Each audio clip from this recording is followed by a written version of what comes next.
цифрадан тура тургандыгын аныктайбыз.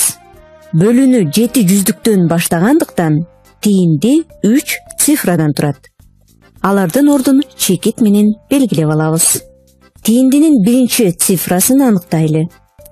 7-ни 4кө бөлөбүз, 1 чыгат. 1ди тииндидеги жүздүктүн ордуна жазабыз. 4тү 1ге көбөйтүп, 4тү алабыз. Ал 4 санын толук эмес бөлүнүүчү 7-нин астына жазабыз. Кемитип, калдыкты табабыз. 3 бул калдык. Калдыкты бөлүүчү менен салыштырабыз. 3 4төн кичине. Демек, жүздүктөгү 1 цифрасы туура экен. Кийинки толук эмес бөлүнүүчүнү түзөбүз. 3 жүздүккө 3 ондукту кошобуз. Баары 33 ондук болот. 33тү 4кө бөлсөк 8 чыгат. Демек, тииндиде 8 ондук. 8ди 4кө көбөйтсөк 32. Аны 33 ондуктун астына жазабыз да 33төн 32ни кемитебиз.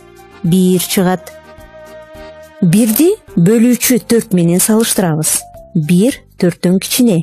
Демек, тииндидеги 8 ондугубуз туура. Кийинки толук эмес бөлүнүүчүбүз бар бекен, карайлы.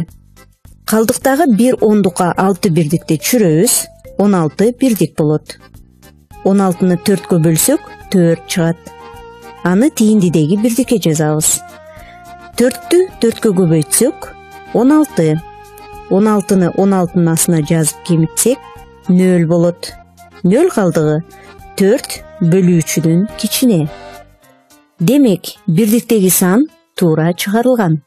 Биз башында аныктагандай, тиинди 3 орундуу сан чыкты. Демек, 736 санын 4кө бөлсөк 184 чыгат.